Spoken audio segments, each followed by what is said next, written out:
నమస్తే జీవన రేఖ కార్యక్రమానికి స్వాగతం. ఐయుఐ అంటే ఏంటి? ఐయుఐ ఏ వయసు వారికి చేస్తారు? ఐయుఐ చేశాక ఎటువంటి జాగ్రత్తలు తీసుకోవాలి? ఐయుఐ ఎన్నిసార్లు చేయించుకోవచ్చు? ఐయుఐలో కవలలు పుట్టే అవకాశం ఎంతవరకు ఉంటుంది? పీసీఓడి కోసం ఎలాంటి ట్రీట్మెంట్ ప్రస్తుతం అందుబాటులో ఉంది? స్త్రీ పురుషుల్లో ఇన్ఫర్టిలిటీకి ప్రధానమైన కారణాలేంటి?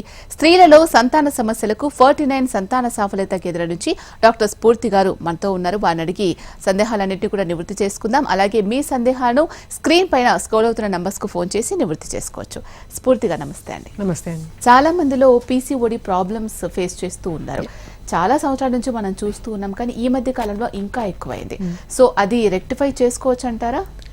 ఎస్ అండి, మీరు అన్నది కరెక్ట్. అంటే పీసీఓడి అనే ఇష్యూ ఈ మధ్య కాలంలో ఆ ఇన్సిడెన్స్ అనేది చాలా ఎక్కువగా చూస్తున్నాము. అంటే ఈ పీసీఓడి ఏంటంటే ఓన్లీ ప్రెగ్నెన్సీ రిలేటెడ్ ఇష్యూసే కాదండి, అది ఇట్ కెన్ ఎఫెక్ట్ అంటే టీనేజర్స్ నుంచి కూడా చూస్తే మెనోపాజల్ క్లోజ్ టు మెనోపాజ్ వచ్చే విమెన్కి కూడా ఎఫెక్ట్ చేయొచ్చు. సో ఇది బేసిక్లీ ఒక లైఫ్ స్టైల్ డిజార్డర్ అని చెప్తామండి. సో మన తినే ఆహారపు అలవాట్లు, లేదంటే మన లైఫ్ స్టైల్, మనం సెడెంటరీ లైఫ్ స్టైల్ అనేది మధ్యలో ఎక్కువ అవుతుంది, వెయిట్ అనేది ఎక్కువ పెరుగుతున్నాము. సో ఇవన్నీ ఇష్యూస్తో ఏంటంటే దీనివల్ల ఈ హార్మోనల్ ఇంబ్యాలెన్సెస్ అనేవి వచ్చి ఈ పీసీఓడి అనేది కనిపిస్తుందండి. సో దీనిలో ఏంటంటే ఎగ్స్ అనేవి చాలా ఉంటాయి, బట్ ఎగ్స్ సరిగ్గా పెరగవు, సరిగ్గా రిలీజ్ అవ్వవు.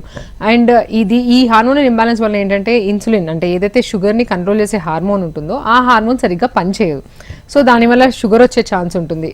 అండ్ ఆల్సో బరువు అనేది ఆల్రెడీ బరువు ఎక్కువ ఉంటారు, మళ్ళీ దీనిలో బరువు ఇంకా ఎక్కువ అవుతూ ఉంటారు. సో ఇవన్నీ ఇష్యూస్ అనేవి చూస్తుంటాం. సో దీన్ని ఎలా కంట్రోల్ చేసుకోవాలి అని అన్నట్టయితే first and foremost life style management అని చెప్తామండి. సో డైలీ ఎక్సర్సైజ్ చేయడం, వాకింగ్ చేయడం, simple walking 10,000 steps per day అనేది చెప్తుంటాం పేషెంట్స్కి. సో అలా సింపుల్గా వాకింగ్ చేయడము, లేదంటే క్యాలరీ రెస్ట్రిక్షన్, ఒక 500 కిలో క్యాలరీస్ తగ్గి తినడము, జంక్ ఫుడ్ అనేది కట్ డౌన్ చేయమని చెప్తాము. అంటే చాలా ఫ్రెష్ ఫ్రూట్స్, వెజిటబుల్స్ అట్లాంటివి ఇంక్లూడ్ చేయమని చెప్తాం. సో దీంతో రెగ్యులర్గా ఆల్మోస్ట్ ఒక 50-60% ఆఫ్ ఫీమేల్స్కి రెస్పాన్స్ అనేది బెటర్ అవుతాయి, సైకిల్స్ అనేవి రెగ్యులర్ అవుతాయి. బట్ ఎవరికైతే ఒకవేళ ఇంకా ఇర్రెగ్యులర్ సైకిల్స్ ఉన్నాయి అని అంటే వాళ్ళకి మెడికేషన్ అనేది స్టార్ట్ చేస్తామండి. అండ్ దానిలో ఏంటంటే హార్మోనల్ మేనేజ్మెంట్ ఉంటుంది. సో పేషెంట్ కంప్లైంట్ని బట్టి మనం ట్రీట్మెంట్స్ అనేవి అడ్వైస్ చేస్తాం. ఇప్పుడు ఇన్ఫర్టిలిటీ ఇష్యూస్తో వచ్చారు దగ్గరికి అని అంటే వాళ్ళకి ఎగ్ పెరగడానికి టాబ్లెట్స్ అనేవి స్టార్ట్ చేస్తాము. అండ్ టాబ్లెట్స్తో రెస్పాన్స్ ఉంది అని అంటే ఇంజెక్షన్స్ అనేవి అవసరం ఉండదండి. ఒకవేళ టాబ్లెట్స్తో రెస్పాన్స్ లేకపోతే ఇంజెక్షన్స్ కూడా యాడ్ చేస్తాము. అండ్ ఈ పేషెంట్స్లో రెస్పాన్స్ ఎలా ఉందని చెక్ చేస్తాం. ఒక 80-90% ఆఫ్ పేషెంట్స్కి రెస్పాన్స్ అనేది అంటే ఎగ్ పెరగడం అనేది చూస్తుంటాం. బట్ కొంచెం మందిలో ఏంటంటే ఇంకా ఎగ్ అనేది పెరగదు. సో వాళ్ళకి ఏంటంటే రెసిస్టెంట్ పీసీఓఎస్ అంటాం.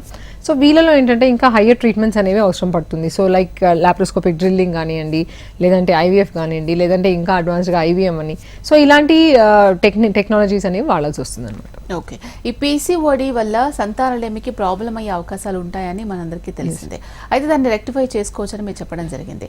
కానీ ఈ పీసీఓడి వల్ల గర్భాశయానికి ప్రాబ్లం రావడం కానీ, ట్యూబ్స్కి ప్రాబ్లం రావడం కానీ, ఎగ్ క్వాంటిటీలో తేడా రావడం కానీ ఏమైనా జరుగుతుందా? డెఫినెట్గా అండి. అంటే పీసీఓడిలో ట్యూబ్స్కి ఏం ఇష్యూ ఉండదు, బట్ ఎగ్ క్వాలిటీ అనేది డెఫినెట్గా చాలా స్టడీస్లో ప్రూవ్ అయింది. ఏంటంటే కొన్ని స్టడీస్లో క్వాలిటీ అనేది తక్కువ చూస్తుంటాం. ఇన్ఫాక్ట్ మేము పేషెంట్స్ని చూస్తుంటాము ఐవీఎఫ్. ఇప్పుడు క్వాలిటీ అనేది మనకి ఎక్కడ కూడా బ్లడ్ టెస్ట్లో కానివ్వండి, లేదంటే స్కాన్లో చెప్పలేం. ఇలాంటి పేషెంట్స్కి మనం ఇప్పుడు ఐవీఎఫ్ చేసినప్పుడు ఒక్కొక్కసారి ఎస్పెషల్లీ ఈ పీసీఓ పేషెంట్స్కి ఎగ్స్ అనేవి చాలా ఎక్కువ వస్తాయండి వాళ్ళకి. కానీ ఎగ్ క్వాలిటీ అనేది మరీ తక్కువ ఉండి వాళ్ళకి ఎంబ్రియో అనేది ఫామ్ అవ్వడం చూస్తుంటాం. సో ఒకటి ఏంటంటే ఈ పీసీఓ వల్ల ఎగ్ క్వాలిటీలో ఇష్యూస్ అనేవి ప్రూవ్ అయ్యి ఉన్నాయి. అండ్ అలాగే గర్భాశయంలో కూడా అంటే ఇప్పుడు ఎగ్ నుంచి వచ్చే హార్మోన్తోనే లైనింగ్ అనేది పెరుగుతుంది. ఇప్పుడు ఆ హార్మోనే సరిగా పెరగట్లేదు అని అంటే ఆ గర్భాశయం లైనింగ్ కూడా ఒక్కొక్కసారి థిన్ అయిపోయి ఎండోమెట్రియల్ రిసెప్టివిటీ ఇష్యూస్ అంటే బేబీని యాక్సెప్ట్ చేసే ఇష్యూస్ కూడా కొంచెం మందిలో చూస్తుంటాం. సో ఇవన్నీ ఏంటంటే మనకి కళ కనిపించే లెవెల్లో ఉండదు, మైక్రోస్కోపిక్ లెవెల్లో అనమాట. ఈ గర్భాశయంలో కూడా ప్లస్ అండాశయాల్లో కూడా ఇష్యూస్ అనేవి చూస్తుంటాం పీసీఓడి వల్ల. ఓకే, ఈ పీసీఓడి తోటి థైరాయిడ్ ప్రాబ్లం కూడా వచ్చే అవకాశం ఉంటుందా? చాలా మంది మీరు ఇంతకుముందు చెప్పడం జరిగింది ఒబేస్ కూడా అవుతూ ఉంటారు అని చెప్పేసి. సో ఇవన్నీ కూడా ఇంటర్లింక్ ఉంటాయా? పీసీఓడి నెగ్లెక్ట్ చేస్తే మిగతా ఎటువంటి రోగాలు వచ్చే అవకాశం ఉంటుంది? సో పీసీఓడికి థైరాయిడ్ అని చెప్పమండి, కానీ మనం ఒక పేషెంట్కి పీసీఓడి వల్లనే ఇర్రెగ్యులర్ సైకిల్స్, పీసీఓడి వల్లనే ఇష్యూస్ అని డయాగ్నోస్ చేసే ముందు it is a diagnosis of exclusion అంటాం. అంటే ఇర్రెగ్యులర్ సైకిల్స్కి కారణమయ్యే రీజన్స్ ఏవైతే ఉన్నాయో అవన్నీ ఎక్స్క్లూడ్ చేసిన తర్వాతనే పీసీఓడి అని డయాగ్నోసిస్ అనేది పెడతాం. సో ఫస్ట్ ఈ థైరాయిడ్ ఇష్యూస్ ఏమన్నా ఉన్నాయా, ప్రొలాక్టిన్ డిఫెక్ట్స్ ఏమన్నా ఉన్నాయా, ఇంకేదైనా హార్మోన్స్ ఈ అడ్రినల్ హార్మోన్ అనేది సరిగ్గా పనిచేయట్లేదా, ఇవన్నీ చూసుకొని అవన్నీ కరెక్టే ఉన్నాయి అని అంటే అప్పుడు మనము స్కాన్ చేసి అండ్ వాళ్ళ సిమ్టమ్స్ బట్టి పీసీఓడి అని డయాగ్నోసిస్ చేస్తాం.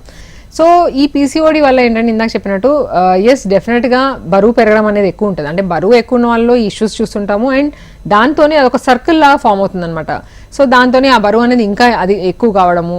సో అండ్ దాని రిలేటెడ్ ఇష్యూస్, ఇప్పుడు బరువు ఎక్కువైతే ఏమేమి ఇష్యూస్ వస్తాయో అవన్నీ ఇష్యూస్ మనం ఈ పీసీఓ ఉన్న పేషెంట్స్లో చూస్తామండి. Like for example heart related issues. So వీళ్ళకి లిపిడ్ ప్రొఫైల్ అనేది డిరేంజ్ అవుతుంది, అంటే కొలెస్ట్రాల్ అనేది పెరగడం యంగ్ ఏజ్లోనే చూస్తుంటాము. And also heart related issues కూడా చూస్తుంటాము బరువు ఎక్కువ ఉండడం వల్ల. And also obstructive sleep apnoea అని అంటాము. సో స్నోరింగ్, గురకర ఎక్కువ రావడము, దానివల్ల రిలేటెడ్ సైడ్ ఎఫెక్ట్స్ ఉండడము అలాంటివి. అండ్ ఆల్సో లివర్ మీద, లివర్ మీద కూడా దీని ఎఫెక్ట్స్ అనేవి చూస్తుంటామండి. సో ఇదేదో ఓన్లీ ప్రెగ్నెన్సీ, ఓన్లీ గర్భాశయంలో, ఓన్లీ అండాశయంలో ఇష్యూస్ కాకుండా ఓవరాల్ బాడీలో కూడా ఇష్యూస్ ఉంటాయి. ఇప్పుడు షుగర్ ఎక్కువ ఉందనుకోండి, వాళ్ళకి దానివల్ల రిలేటెడ్ ఇష్యూస్. సో షుగర్ అనేది బాడీలో ఏ పార్ట్ అయినా డ్యామేజ్ చేయొచ్చు. సో అది కంట్రోల్గా లేకపోతే దానివల్ల ఇష్యూస్ రావడం. సో ఇవన్నీ మల్టిపుల్ ఇష్యూస్ అనమాట పీసీఓడి వల్ల. సో బాడీలో ఏ పార్ట్ అయినా దీనివల్ల ఎఫెక్ట్ అనేది దీని మీద ఉండొచ్చండి. ఓకే మేడం, గతంతో చూసుకుంటే ఇప్పటికీ ఫుడ్ హ్యాబిట్స్లో చాలా వరకు చేంజెస్ వచ్చాయి. హెల్తీ ఫుడ్ తినేవాళ్ళు చాలా తక్కువగానే ఉంటున్నారు. అండ్ యాక్టివిటీస్లో కూడా చూసుకున్నట్లయితే సన్కి ఎక్స్పోజర్ కూడా చాలా తగ్గిపోయింది. వాకింగ్ అనేది కూడా లేదు పిల్లల్లో.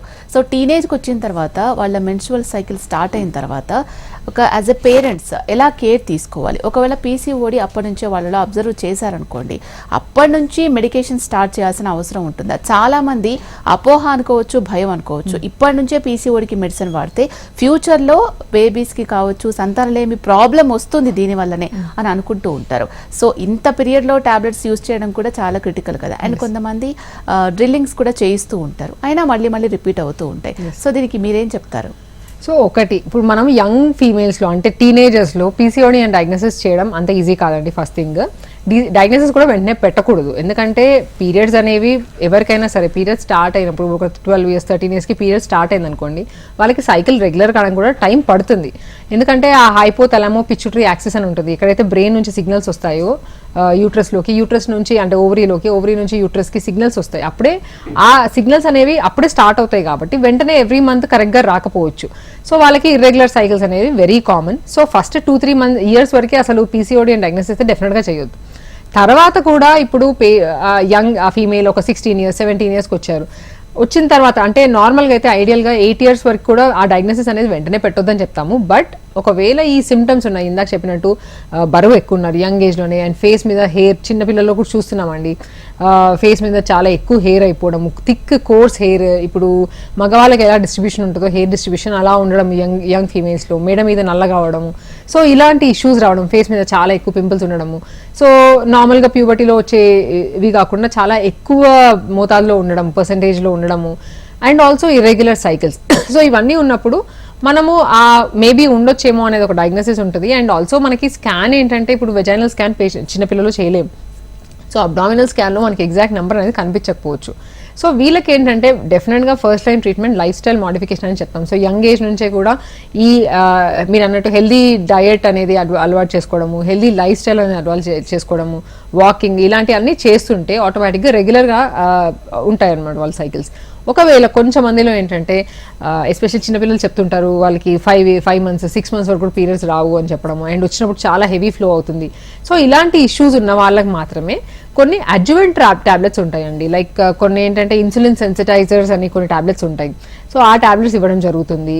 అండ్ ఆల్సో ఒక్కొక్కసారి మరీ ఎక్కువగా ఉన్న వాళ్ళలో మాత్రమే హార్మోనల్ మెడికేషన్ అని చెప్తాము. కానీ మీరు అన్నట్టు అది మొత్తం టీనేజ్ అంతా వేసుకోవడానికి ఉండదండి. మేబీ ఒక 1 or 2 cycles 2 or 3 cycles అనేవి ఒక్కొక్కసారి కొంచెం మందిలో అడ్వైస్ చేయాల్సి వస్తుంది. బట్ మాక్సిమం మెంబర్స్లో మాత్రం symptomatic management and also life style changes అనేది చెప్తాం. సో ఎప్పుడైతే బ్లీడింగ్ ఎక్కువ అవుతుందో వాళ్ళకి ఆ బ్లీడింగ్ కంట్రోల్ చేయడానికి మెడిసిన్స్ వాడడము, లేదంటే ఇందాక చెప్పినట్టు ఇన్సులిన్ సెన్సిటైజర్స్ వాడడము, కొన్ని అడ్జువెంట్ హార్మోన్స్ కాకుండా నాన్ హార్మోనిక్ మెడికేషన్ ఉంటుంది.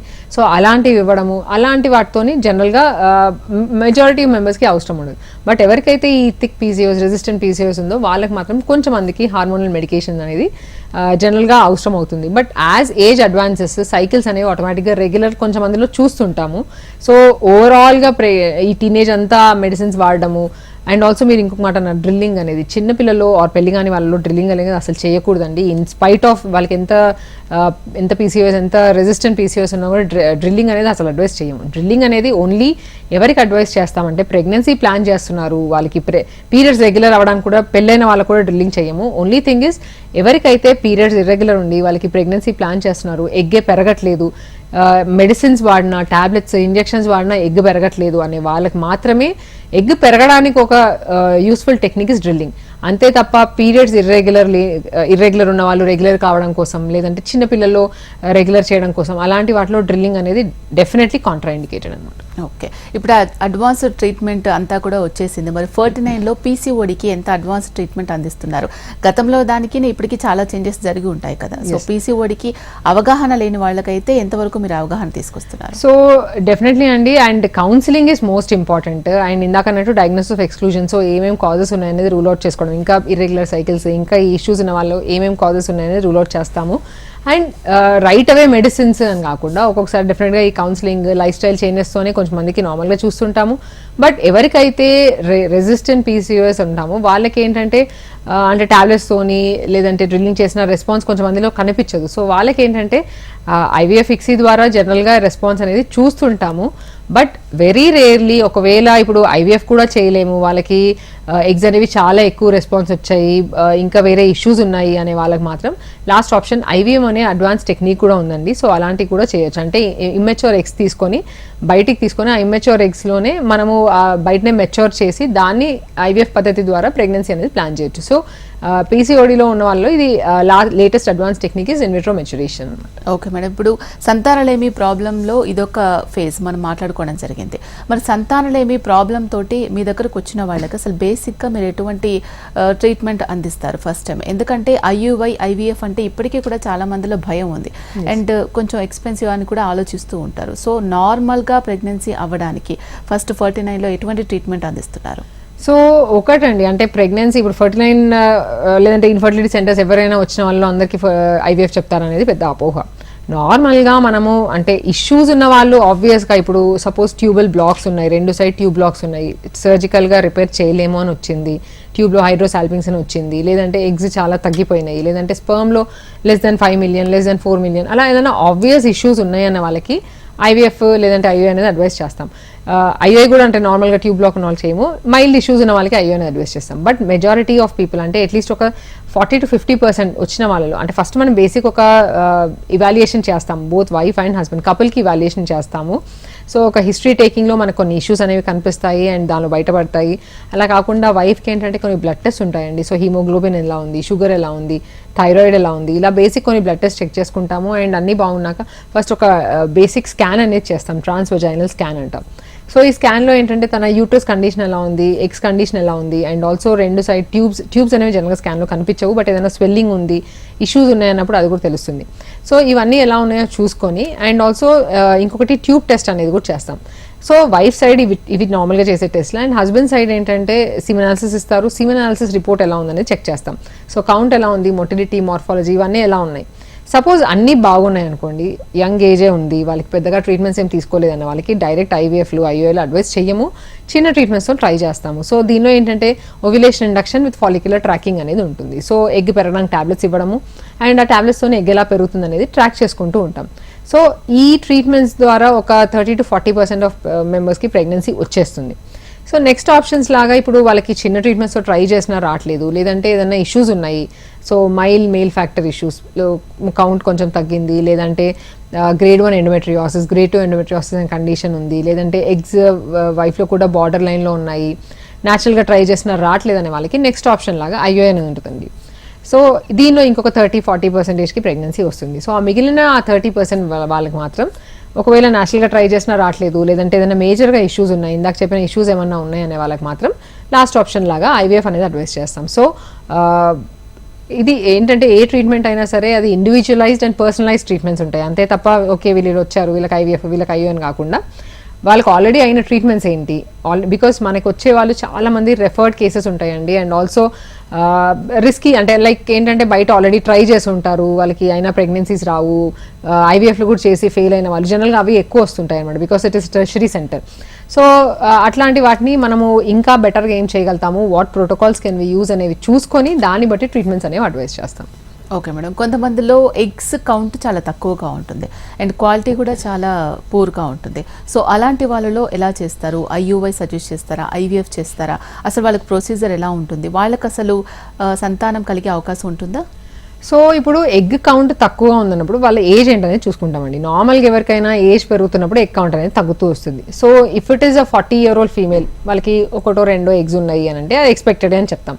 బట్ లేదు, ఒకవేళ 20 yearsకి ఈ మధ్య కాలంలో చూస్తున్నాం 24-25 years అంటే ప్రీమెచ్యూర్ ఓవేరియన్ ఫెయిలియర్ అంటాం, యంగ్ ఏజ్లోనే ఎగ్స్ అనేవి తగ్గడం. సో ఫస్ట్ ఏజ్ బేసిస్ మీద ట్రీట్మెంట్స్ అనేవి ఉంటాయి. ఇప్పుడు యంగ్ ఏజ్లో వాళ్ళకి ఎగ్స్ అనేవి తొందరగానే తగ్గుతున్నాయి అనే వాళ్ళకి ఒక్కొక్కసారి హయ్యర్ ట్రీట్మెంట్ ఆప్షన్స్ కూడా చెప్పాల్సి వస్తుంది, ఇద్దరు ఐఓఐ కూడా రావట్లేదు అన్న వాళ్ళకి. బికాస్ వాళ్ళకి ఏంటంటే నార్మల్గా అందరికీ 35-40 తర్వాత స్టార్ట్ అవ్వాల్సింది. ఇప్పుడు ఒకవేళ యంగ్ ఏజ్లోనే 25కే ఎగ్స్ అనేవి 1-2కి ఎలా పడిపోయినాయి, ఏఎంహెచ్ అనేది చాలా తక్కువ ఉంది అన్నప్పుడు రిప్రొడక్టివ్ ఏజ్ గ్రూప్ అనేది తక్కువ ఉంటుంది. సో వాళ్ళు ఏంటంటే ప్రెగ్నెన్సీ రావడం కోసం ఇంకెక్కువ డిలే చేయము, ఉన్న ఎగ్స్ అనేవి మనం రెస్క్యూ చేసుకొని బయటికి తీసుకొని దాన్ని ఎంబ్రియోస్ లాగా ఫామ్ చేసుకొని వాళ్ళ ఓన్ ఎగ్స్తోనే ప్లాన్ చేసుకోవచ్చు, ప్రొవైడెడ్ ఇప్పుడు క్వాలిటీ అనేది బాగుంది. క్వాలిటీ అనేది మనం ఓన్లీ తీసినప్పుడే చెప్పగలుగుతామండి, ఏ బ్లడ్ టెస్ట్లో కూడా క్వాంటిటీ అనేది చెప్పడం తప్ప క్వాలిటీ అనేది చెప్పడం ఉండదు. సో ఇప్పుడు ఎగ్స్ అనేవి యంగ్ ఏజ్లోనే చూస్తే ఎగ్ నెంబర్ తక్కువ ఉన్నా వాళ్ళకి సక్సెస్ రేట్స్ అనేవి బెటర్ ఉంటాయి. బట్ అదే ఇప్పుడు ఒకవేళ ఓల్డ్ ఏజ్ అవుతుంది అంటే ఆల్రెడీ 40+, 42+ ఉన్న వాళ్ళకు కూడా అప్పుడు కూడా చెక్ చేసుకుంటాం, ఎగ్స్ అనేవి బాగానే ఉన్నాయంటే వాళ్ళ ఓన్ ఎంబ్రియోస్తోని వాళ్ళ ఓన్ గ్యామెట్స్తోనే వెళ్ళొచ్చు. అండ్ ఒకవేళ అడ్వాన్స్డ్ ఏజ్ వాళ్ళకి ఇప్పుడు అట్లీస్ట్ 37 years+ వాళ్ళకి ఏంటంటే ఒకవేళ సెల్ఫ్ ఎగ్స్తో వెళ్తున్నాము అన్నప్పుడు ఇంకొక అడ్వాన్స్డ్ ఆప్షన్ ఏంటంటే పీజీటీఏ అనే ఆప్షన్ ఉంటుందండి. సో జెనెటిక్ టెస్టింగ్ చేయడం అంటే ఎంబ్రియోని నార్మల్గా ఫామ్ అయినప్పుడు ట్రాన్స్ఫర్ చేయకుండా ఎంబ్రియోలో ఏమైనా జెనెటిక్ ఇష్యూస్ ఉన్నాయా అనేది కూడా టెస్ట్ చేసుకొని ట్రాన్స్ఫర్ చేస్తే సక్సెస్ రేట్స్ అనేవి బెటర్ ఉంటాయి. సో అలాంటివి చేయడము. లేదు ఒకవేళ ఆల్రెడీ యంగ్ ఏజ్లో కానివ్వండి లేదంటే ఏజ్ ఎక్కువైనాక కానివ్వండి స్కాన్ చేసినప్పుడు ఎగ్స్ కంప్లీట్గా 0 కనిపించట్లేదు, లేదంటే ఏఎంఎస్ టెస్ట్ చేస్తే అది కూడా ఆల్మోస్ట్ 0 వెళ్ళిపోయింది అన్నప్పుడు వాళ్ళకి అంటే ఈవెన్ ఆఫ్టర్ థరో కౌన్సిలింగ్ వాళ్ళకి సెల్ఫ్ లేదు అన్నప్పుడు next option is third party options అండి, అంటే డోనర్ గ్యామిట్స్ అంటాము, డోనర్ ఊసైట్స్ అంటాం.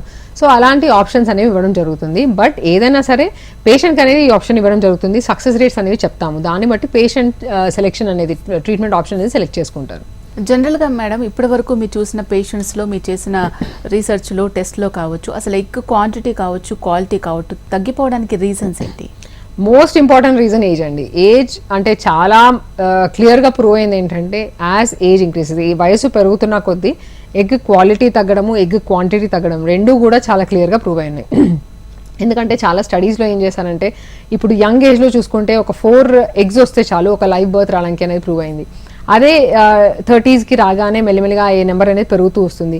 సో అరౌండ్ 10 eggs కావాల్సి వస్తుంది ఒక ప్రెగ్నెన్సీ రావడానికి. అండ్ అదే ప్రెగ్నెన్సీ ఇప్పుడు 40sలో రావాలంటే అదే ఫీమేల్కి she needs more than 15 eggs. అంటే ఎందుకు అని అంటే ఆ 15 eggsలోంచి ఒక లైవ్ బర్త్ వస్తుంది అంటే దాని మీనింగ్ ఏంటంటే మిగతా వాటికి జెనెటిక్గా ముందుకెళ్లే కెపాసిటీ ఉండే ఛాన్స్ తక్కువ ఉంటుంది. సో ఏజ్ అనేది మోస్ట్ ఇంపార్టెంట్ రిస్క్ ఫ్యాక్టర్ అని చెప్పొచ్చు. And also it is not modifiable. ఇప్పుడు ఏదైనా ఇష్యూ ఉందనుకోండి, సపోజ్ ఎండోమెట్రియోసిస్ అనే కండిషన్ ఉంది, దానికి కావాలంటే ట్రీట్మెంట్స్ ఇవ్వచ్చు. బట్ ఏజ్ని ఏంటంటే మనం ఆపలేము, దాన్ని రివర్స్ కూడా చేయలేము. సో ఈ ఏజ్ పెరుగుతున్నప్పుడు ఆ క్వాలిటీ అనేది మనం ప్రివెంట్ అంటే ఆ ఇష్యూస్ అనేవి ప్రివెంట్ చేసుకోవాలంటే one good option is egg freezing అని చెప్తాం. సో ఏంటంటే ఇప్పుడు యంగ్ ఏజ్లోనే ఇప్పుడు సపోజ్ ప్రెగ్నెన్సీ వద్దనుకుంటున్నారు, వాళ్ళు కెరియర్లో సెటిల్ అయినాక ప్రెగ్నెన్సీ ప్లాన్ చేద్దాం అనుకుంటున్నారు అన్నప్పుడు ఒక్కొక్కసారి చూస్తున్నాం ఈ మధ్య 35-37 తర్వాత మ్యారేజ్ చేసుకొని 40 తర్వాత ప్రెగ్నెన్సీ ప్లాన్ చేయాలనుకుంటున్నారు అని. సో అలాంటి వాళ్ళకి ఏంటంటే one good thing is you can ఆ ఏజ్ రిలేటెడ్ క్వాలిటీ ఇష్యూస్ కానీ క్వాంటిటీ ఇష్యూస్ కానీ ఉండొద్దు అనుకున్నప్పుడు యంగ్ ఏజ్లోనే 20sలోనే ఎగ్ ఫ్రీజింగ్ అనేది చేసుకొని అక్కడ నార్మల్గా ఇప్పుడు ఏంటంటే it's like stopping the biological clock అనమాట. సో 20sలోనే ఫ్రీజ్ అయి ఉంటాయి కాబట్టి వాళ్ళు కావాలంటే 30sలో లేదంటే 40sలో కూడా వాళ్ళు ఆ ఎగ్స్ అనేవి యూజ్ చేసుకొని ప్రెగ్నెన్సీ ప్లాన్ చేసుకుంటే వాళ్ళకి యంగ్ ఏజ్లోనే ఆ ఏజ్ రిలేటెడ్ చేంజెస్ అనేవి ప్రివెంట్ చేయొచ్చు. సో దట్ వాళ్ళ ఓన్ ప్రెగ్నెన్సీస్ మళ్ళీ డోనర్ ఆప్షన్స్ లేకుండా వాళ్ళ బేబీస్ని వాళ్ళు ప్లాన్ చేసుకోవచ్చు అనమాట. ఓకే మేడం, ఎగ్ ఫ్రీజింగ్ గురించి మీరు చెప్పడం జరిగింది. అలా కాకుండా ఎగ్ కౌంట్ తక్కువగా ఉంది అనుకోండి, ఇప్పుడున్న ట్రీట్మెంట్ ద్వారా ఎగ్ కౌంట్ను పెంచే అవకాశాలు ఉన్నాయా, ఆ మార్గాలు ఉన్నాయా? అవేనా? సో చాలా మంది పేషెంట్స్ అడిగే క్వశ్చన్ అడిగారండి. ఫస్ట్ ఎప్పుడైతే వాళ్ళకి ఎగ్ నెంబర్ తగ్గింది అనగానే వాళ్ళు అడిగే ఫస్ట్ క్వశ్చన్, మేడం ఏం మెడిసిన్స్ తీసుకోవాలి ఎగ్ నెంబర్ పెరగడానికి అని అడుగుతుంటారు. అన్ఫార్చునేట్లీ ఎటువంటి ట్రీట్మెంట్ ఆప్షన్స్ ఇంకా క్లియర్గా ప్రూవ్ అవ్వలేదండి. అంటే ఇది తీసుకుంటే ఎగ్ నెంబర్ పెరుగుతుంది, బికాస్ అది ఏంటంటే న్యాచురల్గా అయ్యే ఫినామినన్. ఇప్పుడు ఏది ఒక్క ఫీమేల్కి అయ్యేది కాదు, ఎవరికైనా సరే ఏజ్ పెరుగుతున్న కొద్దీ ఎగ్ నెంబర్ తగ్గడం అనేది కామన్. ఈ తగ్గడం అనేది ఎవరు ఆపలేరు. అండ్ రివర్స్ చేయడం అంటే ఆల్రెడీ తగ్గిపోయిందాన్ని రివర్స్ చేయడానికి మెడిసిన్స్ కూడా పెద్దగా లేవు. కొన్ని టాబ్లెట్స్ లాంటివి ఇస్తామండి, ఇవి ఏంటంటే అడ్జువెంట్ మెడికేషన్ అంటాం. సో దానివల్ల ఏంటంటే ఉన్న ఎగ్లో క్వాలిటీ వచ్చేలాగా ఇవ్వడం తప్ప ఏది కూడా నంబర్ పెరగడానికి అన్నట్టు ఇవ్వడానికి ఉండదు. సో బట్ వీళ్ళకి ఏంటంటే మనం ఎర్లీ ట్రీట్మెంట్ అనేది ప్లాన్ చేసినామంటే వాళ్ళకి ఇందాక చెప్పినట్టు వాళ్ళ ఓన్ ప్రెగ్నెన్సీస్ ప్లాన్ చేయొచ్చు. అండ్ ఆల్సో ఇంకా ట్రీట్మెంట్ ఆప్షన్స్ ఉంటాయి. బేసిక్లీ డిఫరెంట్ ప్రోటోకాల్స్లో ఉన్న ఎగ్స్ని కూడా మనము రిక్రూట్ చేసుకొని, అంటే మిగిలిన ఎగ్స్ కూడా పోకుండా ప్రతి ఒక పూల్ ఆఫ్ సైకిల్స్ అనే ఆప్షన్ ఉంటుంది. సో ఎవ్రీ ఒక 2-3 months వరుసగా పూల్ చేసుకొని వచ్చిన ఎగ్స్తోని వాళ్ళు ఐవీఎఫ్ ద్వారా వెళ్తే ఛాన్సెస్ ఆఫ్ ప్రాపర్ మంచి గుడ్ బ్లాస్టోసిస్ రావడం, గుడ్ ఎంబ్రియో రావడానికి ఛాన్స్ ఉంటుంది. అండ్ ఆల్సో ప్రెగ్నెన్సీ వచ్చే ఛాన్సెస్ కూడా బెటర్ ఉంటాయి. అండ్ ఆల్సో వాళ్ళకి ప్రోటోకాల్స్ కూడా కొన్ని డిఫరెంట్ ప్రోటోకాల్స్ యూజ్ చేస్తే ఆ ఉన్న 2 eggsలో కూడా మనకి కొంచెం ఛాన్స్ బెటర్ లైవ్ బర్త్ వచ్చే ఛాన్స్ అనేది ఉంటుంది. So based on patient condition అవి చూస్ చేస్తాం తప్ప ఎగ్ నెంబర్ ఆల్రెడీ తగ్గినాక దాన్ని పెరగడానికి మెడిసిన్స్ అనేవి అయితే ఇంకా లేవండి. ఓకే మేడం, చాలా మంది సంతానలేమితో బాధపడుతూ ఉన్నారు, కానీ 49 సంతాన సాఫల్యత కేంద్రంలో అయితే చాలా మంది సంతానంతో వెళ్ళడం మనం చూస్తూ ఉన్నాం. సో రేరెస్ట్ కేసెస్ ఎన్నో వస్తూ ఉంటాయి మీ దగ్గరికి. సో అలాంటి రేర్ కేసు ఏదైనా ఉంటే ఒకసారి ఎక్స్ప్లెయిన్ చేయండి. సో చూస్తుంటామండి. అంటే ఈ మధ్యకాలంలో చూసింది ఏంటంటే ఒక పేషెంట్కి కంప్లీట్గా చాలా చిన్న యూట్రస్తో వచ్చినప్పుడు అండ్ 2 side ఎగ్స్ అనేవి లేవు. సో ఇలా చిన్న యూట్రస్ చూసినప్పుడు ఏంటంటే జనరల్గా చాలా మంది ఇంకా మీ యూట్రస్లో ప్రెగ్నెన్సీ వచ్చే ఛాన్స్ ఉండదు అని చెప్తుంటారండి.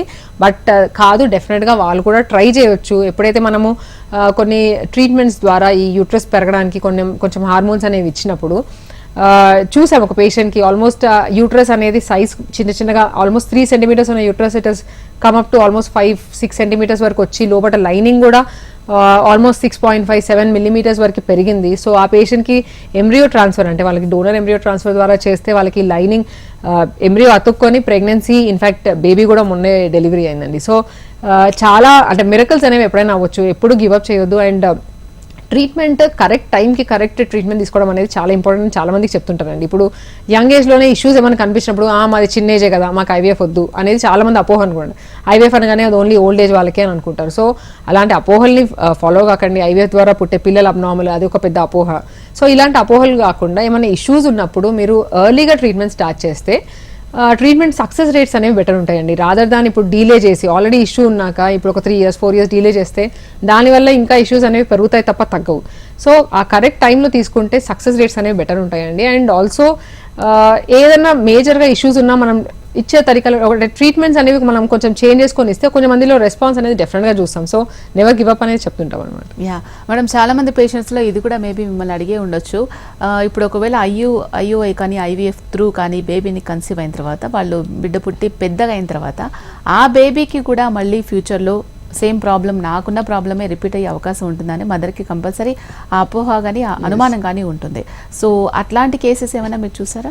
సో అలాంటి అపోహలు అయితే డెఫినెట్గా పెట్టుకోదండి, అవసరం లేదు. Because world's first IVF baby Louis brown, తనకి ఫస్ట్ ఐవీఎఫ్ వాళ్ళ మదర్కి ఐవీఎఫ్ ద్వారా తను పుట్టారు అండ్ తనకి నార్మల్గా ప్రెగ్నెన్సీ వచ్చింది అంతే తప్ప ఇప్పుడు ఒకసారి ఐవీఎఫ్ ద్వారా పిల్లల్ని కంటే ఆ బేబీస్ పెద్దగా అయినాక వాళ్ళకు ఓన్లీ ఐవీఎఫ్ అవసరం పడుతుంది, వాళ్ళకు కూడా సేమ్ ప్రాబ్లం వస్తుంది అనేది ఉండదండి.